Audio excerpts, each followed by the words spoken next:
Welcome to the Higher Ed Geek Podcast, where we explore the impact of EdTech on the student experience with engaging, fun, and relevant conversations that honor the wide range of work happening all across the higher ed ecosystem. I'm your host, Dustin Ramsdell. I've been working in and around higher ed for the past decade, focused on student support and digital experience. Join me every week for discussions with some of the best minds in education technology. We'll be bringing you their perspectives on how digital transformation is reshaping the way we recruit, engage, and graduate learners. You'll hear firsthand accounts of how institutional leaders are developing their strategy, as well as get deeper on the stories of how these EdTech tools are being built to foster better student outcomes. With that, let's get to today's episode. Looking forward to our conversation here with two guests, which is always a treat, specifically just kind of examining the great work happening at the Division of Extended Studies at UC San Diego. Just really appreciate getting connected to you all here, Shannon and Brendan. Kick us off as we usually do with brief introductions and an overview of the work of DES at UC San Diego. Start with you, Shannon, and then go over to Brendan. My name is Shannon McDonald. I am the Director of Corporate Education and Custom Programs at the Division of Extended Studies at UC San Diego. I also oversee leadership programs and to facilitate campus partnerships as well. So broad role that I have here, Jane of all trades, as I like to say. I have been here for 24 years now. I'm also a UC San Diego alum, so go Tritons. I have been through many different roles throughout UC San Diego at DES, Division of Extended Studies. You'll hear us reference DES throughout, from program manager to marketing and now at the director role. I am Brandon Chavez. My role is the Associate Director of Industry Engagement and Partnership Development. I have been with the Division of Extended Studies way back when we were called something else. It's been, I think, 16 or 17 years, something in that general range now. The vast majority of the work that I focus on is connecting and working with and exploring how we can bring our Division of Extended Studies programs into employers' organizations to train their employees, right? It could be for a number of different reasons why they want that, but that is the role that I have. And as I'm learning more and more of it, is a somewhat unique role across continuing education because not everybody has the opportunity to have somebody like me focusing just on this work. This is something that has been around for a while and been successful at what it does, and how can we now leverage this with a lot more kind of intentionality and strategy, and just seeing kind of what you all are doing with that, and excited to kind of explore it more here.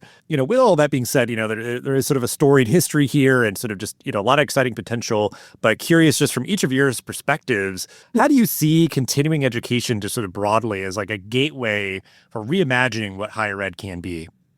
I see continuing education as really a gateway, as you just said, to lifelong learning, right?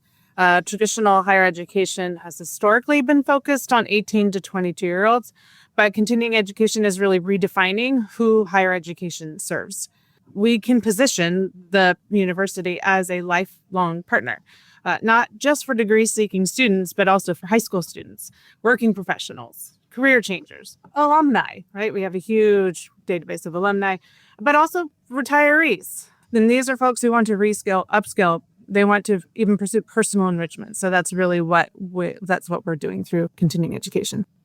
It makes it possible for a lot more than just your traditional kind of 4-year undergraduate or graduate degree student to really have access to the university, right?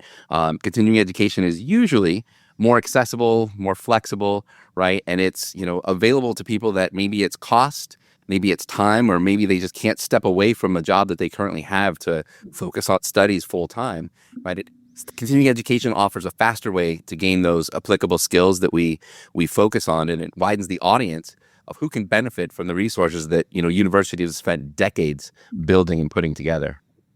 Piggyback on that, whether we offer individual courses, those stackable credentials, certificates, micro-credentials, they all allow for learners to have multiple points of entry throughout their learning journey. And I think that's so important right now as folks are going through different phases of life and needing to stop and start again, for various reasons. So really having that flexibility is really important right now. Yeah, I think like all the words here, flexibility, lifelong learning, accessibility and all these sort of things. And the idea that these, places such as DES at UC San Diego, have been doing the work. So I think it's that idea too, where it might be a lot of people, pontificating about things sometimes, but it's when you have these sort of examples of it actually happening, it's the idea that okay, you're seeing that higher ed can, at the very least, maybe have these arms extended out in this way. There's so much that can be learned, certainly, across an institution, across the campus, to sort of imbue more of those things into how the entire institution operates. And it is that idea of if not embracing ways that these sort of units operate, it is the idea of okay, we need to invest in that so we keep it sort of sustained and supported and getting the resources it needs, and making sure that that is a strong and steady and sort of really stable outlet that we have that can maybe kind of anchor us through this sort of turbulent moment in higher education. So we'll go to you, Brandon, for this next question. Since your role really focuses more on the corporate partnerships in this space, can you just talk more a bit about how that works and kind of how that informs maybe what courses you're building or how you sort of structure things? So just any details on how these sort of partnerships work and how it informs the work that you do. The way that we view corporate partnerships are they're really about kind of co-creating educational opportunities that deliver mutual value, right? We're focused on, as you said, and as I referred to it, it's a partnership. We don't want to just be, a vendor in any way. And so, our mission is not focused solely on revenue, right? It's about making an impact in the community, right? Serving as a catalyst to help make and affect change. And so these partnerships that we form with companies, right, they bring awareness to the challenges that companies might face in their workforce. And because we're so continuing education, we're so agile and iterative, we can respond quickly to align programs with the skills that employers, and the actual workforce that they need, right? And so to give you a more concrete example, right, partnerships can influence us in a couple of different ways. Sometimes we build a program that's directly for a partner, right? So an organization comes to us and says, my employees need XYZ skills. Whether we have the classes or we need to make them, from scratch, we'll create a program that addresses and leaves the students at the end of it with XYZ skills, right? And every once in a while, those programs are so relevant that they become available to the public, right? So that's how a corporate partnership in one example can influence what we offer throughout the rest of the organization, right? And other times, what we do is we look at employer demand, right? We have access to data that shows us what companies are hiring, what positions they're looking for, and what skills are required in those positions. And so we can use that data as a little bit of a steering mechanism so that we focus on the right things and include the right elements into our programs. One thing that we do a lot of, it's actually built into, the way we put together all of our programs, and that is to include representatives from industry, from various employers across our region on advisory boards of our programs, right? So they will come in and we'll talk with them on a fairly regular basis to understand what they're seeing, where they see the industry going, and how we can create our programs to adapt to that roadmap, right? Make sure we have the right skills, the right competencies. We remove things, we add things. And so those are just a couple of the examples in which way, corporate partnerships or employers can really impact the way that DES functions. Yeah, and to add to that, I think they got back to the innovation. They really help us innovate. They often will contribute to and even underwrite the development of new programs, even formats or even technologies. That is often done through funding a certificate or piloting a new course or sponsoring their employees, right, to earn credentials that they can stack onto degrees later on. And that kind of support, back to what we were kind of saying earlier, it really expands the equity and access that people have to education. We've seen companies fund scholarships or provide tuition benefits that open doors for learners who might not have otherwise had those opportunities. Yeah, I mean, I think this is just another big way of what, I hope kind of bleeds into higher education writ large, is that idea of very kind of explicit, deep, kind of pervasive or sort of extensive partnerships with companies, whether they are just kind of local, small businesses or some bigger players that maybe are happen to be kind of headquartered nearby or whatever else. But, it's just, an area that you can get revenue, money, sponsorships or whatever, but also just sort of like inform in so many different ways, what you're teaching, how you're teaching it, and, just involvement. And so I think it's such a kind of smart move. And I think it's going to be something that we'll see more moving forward as, revenue streams and funding and things just become more ambiguous, we should say, I guess, very least. So I think it is like really exciting because it's just is that idea of you don't navigate the fog of war necessarily of just sort of like doing guesswork maybe about like, what do employers want or, what exactly are they looking for and, trying to bring in maybe, the voices and folks that are doing the work to at least be doing guest lectures or kind of guest speaking in courses and stuff like that. So like, there's just multitude of benefits, I think. And I think it gets to, just be something like you said too. It's not as if it's like, well, why are we going to spend all this time and money just doing this one thing for this one employer? It's like, it will be broadly, sort of beneficial, I think, especially if you do it the right way. And you do see a lot of companies that do just sort of like go their own way and just sort of are like, yeah, you offer courses and this, that, the other. But it's like, well, it's great that you do that, but also it's great when you can sort of have like the infrastructure and support and the network and the community of being a part of a higher education institution while you're taking advantage of those sort of things and, do it with maybe some guidance and those sort of things. So I'll say too that the instructors who are teaching these courses are actually from those organizations who are coming in and sharing their expertise and those examples and experiences inside the classroom. We would not exist without those incredible practitioners from those organizations who are coming in and sharing their knowledge. So that is the backbone of our education, in addition to definitely tapping into faculty across campus to inform our courses as well. But they are the backbone. And the advisors that Brandon referenced earlier are also so important to the work that we do. So yes, those partnerships, those entities, those organizations, we do not exist without them. Yeah, and I appreciate that clarification because I think again, it honors, I guess, sort of the depth of their involvement. And like you said, it's not just sort of like kind of outsourcing, being like, hey, build the stuff for us. And it's kind of like transactional. It's like, we're putting in some like, time here and some, kind of blood, sweat and tears of like, teaching is not light work, So I think that sort of perfectly sets up and kind of segues to my next question of like, how do you see a model like this? Shannon, what's your perspective on how this model can help institutions endure and thrive? Yeah, and I want to start off by suggesting just that saying that the UC San Diego's Division of Extended Studies is a self-supporting nonprofit. So some of the funding issues that maybe other entities are facing, we do not necessarily have those, right? Our primary university is definitely federally funded, state funded, right? So they might be facing a few more issues, but we have kind of the flexibility here. But what that means by being a nonprofit is that we're tied closely to campus resources and faculty, but our growth is really driven by market demand, right? In some ways, we operate like a private company. More business means more revenue, and that revenue covers our costs and allows us to reinvest into the public service, education, workforce development offerings, et cetera. And that model makes us naturally more kind of agile and resilient. And that agility really means that is really important in today's environment. Higher ed as a whole is facing declining enrollments, funding cuts, as we just mentioned, increasing pressure to demonstrate ROI, but continuing education is more adaptive. We can respond faster to those challenges and showcase value in very tangible ways. Being agile and resilient, it isn't an option, it's a requirement. We've gotten comfortable working in ambiguity, and we can often stand up workshops, courses, even full custom programs in weeks, not months and years.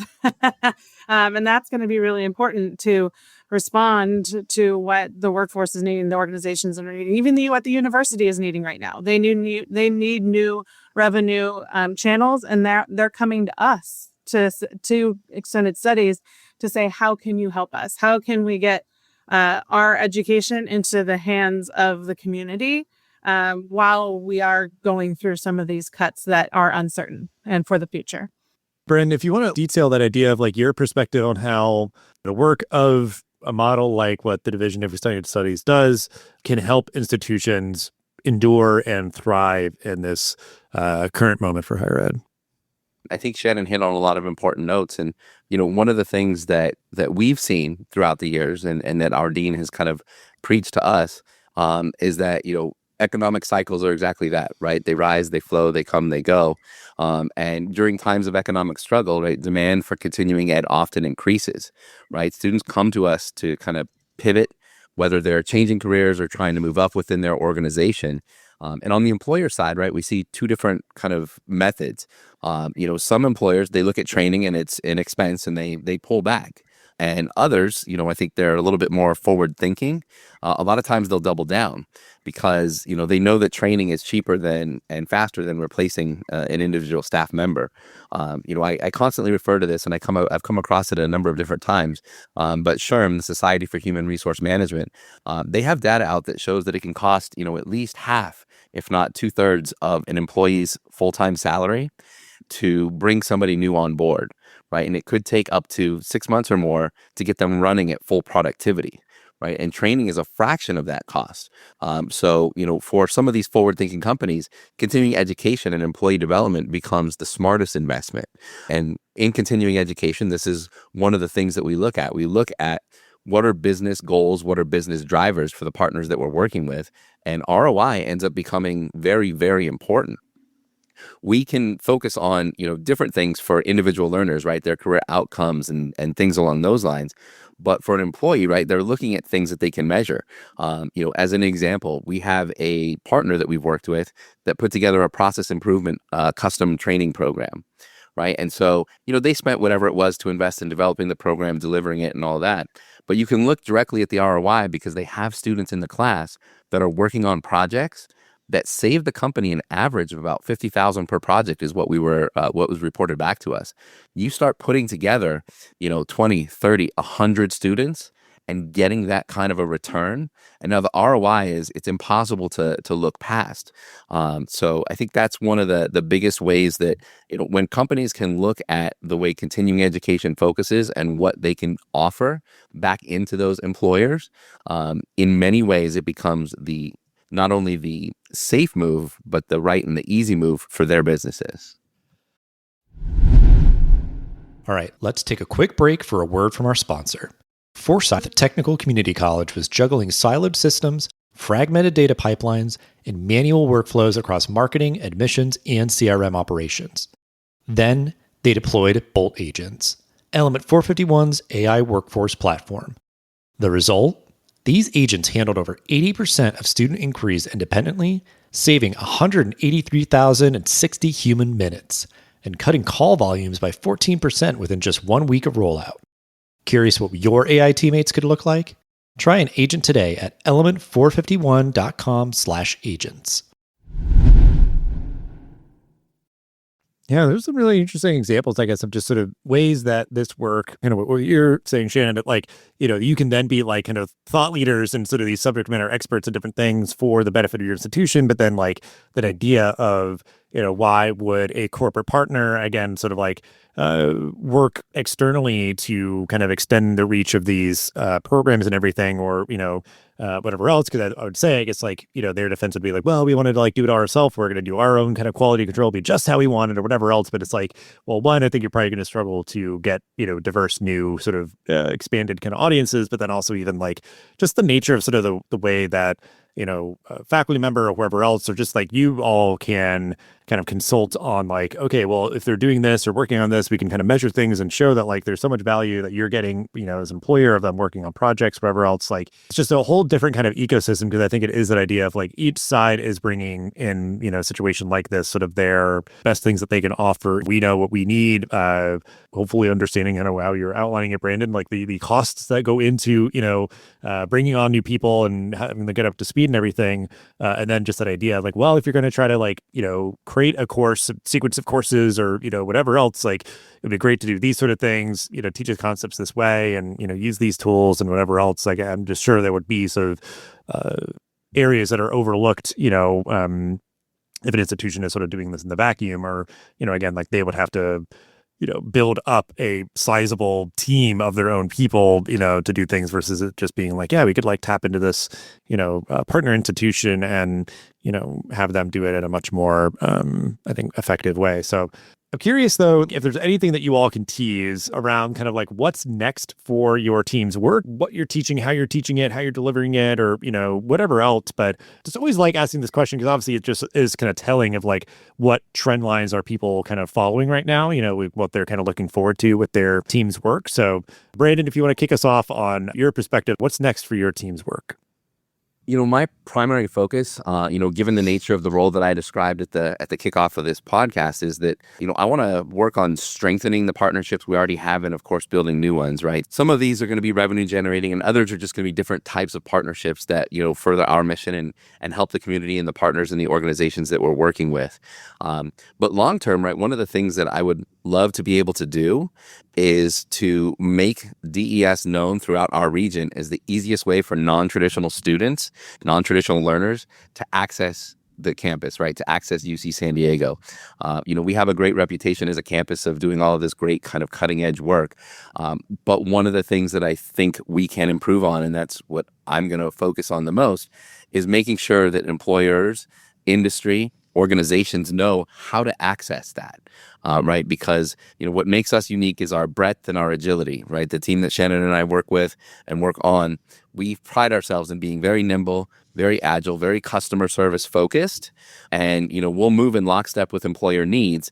And from my understanding, talking to a lot of different CE professionals, right, our unit is somewhat unique in that way and having that much breadth and that much nimbleness.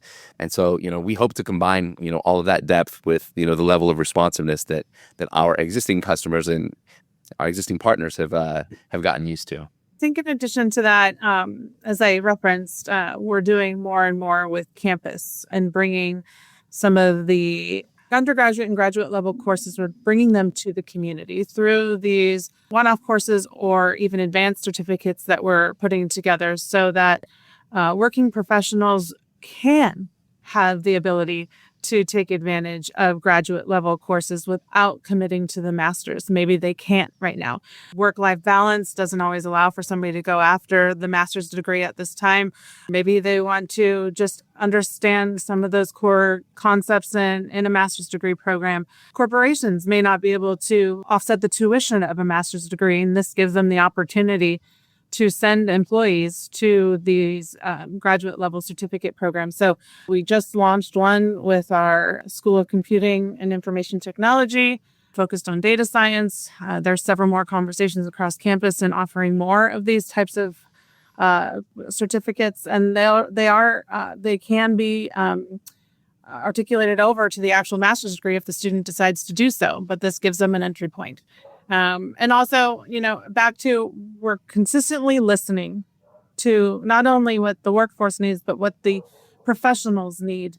Where do you want to go with your learning journey? And we need to continue to be responsive to that. So understanding who our customer is, understanding what our employers need, continuing to build out those really innovative programs to carry the workforce to the future. I'm realizing, because I think it's a through line through both of your responses to that question, is that like we went this whole episode without saying stackable, and that sort of dynamic of all this, where it's like, I love that. I always love that aspect of like, if you build again with intentionality in that regard, it is something where, you could be saying, approaching, your campus partners, internally at different departments or schools or colleges and whatever, saying like, oh, we'd love to offer, something kind of as a gateway into this, or if they're approaching you all, but that idea that you can kind of do like, I've had this sort of vague idea of like, it'd be great if you could do kind of like a teaser trailer of a course, but like you kind of sample it and you're doing something that sort of is getting into certain concepts. You're not making the full commitment to, a full graduate degree, but you're starting on that path. You can figure out if that is a path that you want to pursue. I mean, certainly even just where there's like, a lot of details of like, if it's, a graduate degree, like what do you want your concentration to be or your focus or which kind of, you can start on that path a bit more tangibly versus being so conceptual and being like, well, there's a lot of great information here about, I'm going to learn these things and they lead to these kind of careers. But it's like, am I going to enjoy going through all this really hard coursework for 2 years while I'm a working professional and trying to balance everything else? It's like, who knows? But, a way to try to get, a little bit more insight into that is, what I love to see as sort of that gateway again just getting really kind of tactical and specific, is saying like, okay, we're offering these sort of like, bite-sized portions and being very explicit about like, if you kind of, take this and build towards a certificate, you can have something in hand for that. That certificate kind of gives you preferred admission into the full degree program. And, like the costs are more kind of conducive, I think, for a lot of people. Oftentimes they're a lot more flexible. And I think the other aspect in detail I was thinking of with, I think, so much of what we're talking about here too is like that, you can even just from like program to program or course to course with, I think, what I see in a lot of these type of continuing education offerings is like, I get the impression you all kind of have the freedom in a sense, or the flexibility to kind of make that determination on a course by course basis versus sometimes I think there's, politics or whatever, on like a department level of like, okay, well, if we start doing it here, then we're going to have to do it everywhere else. And we're just not ready to do that. Like, there's just like a lot of other details versus it being, there's like, I guess maybe like a level of autonomy or whatever else. You're kind of like, kind of rethinking how to, deliver this content to people. So I think, yeah, and it's just obviously so much of like you're bringing up again, like kind of those buzzwords or sort of the action words that I think I love to hear. And I hope to hear more from higher ed leaders of that agility, the nimbleness, that kind of responsiveness and all those sort of things, for all the stakeholders that are in the equation here of, the corporate partners, the internal, campus stakeholders, the students and, the community writ large and everything. So it's all really great stuff, but we'll wrap up here as we always do with each of you. If you have any final bit of advice or a call to action, on this topic to help inspire, further the motivation of the folks listening who are, committed to this work or curious about starting it. Start with you, Shannon, if you have final advice or call to action here. If you're part of a CE unit, UC San Diego is huge, right? And I know some of the things we talked about may not be in reach for all of you, but start small. If you're in a smaller CE unit, you want to create these partnerships. Just start with reaching out and maybe creating a focus group with, some corporate partners and asking about particular trends in a specific area. Maybe you want to start a scholarship on one of your programs. Go out and create those partnerships and start there. Find out where the value is for the organization, where the value is for you, and try and marry those two together. Even within your own campus unit, if you want to reach over into one of your schools within the campus, just start a conversation. How can we help? What is it that you're doing that we're doing together so that we can, again, provide access into education for people who may not have had it before, to provide new pathways for success. Continuing education allows for people to come in from all walks of life to really experience the education that they want, no matter where they are. The more we can do to help facilitate that, the better.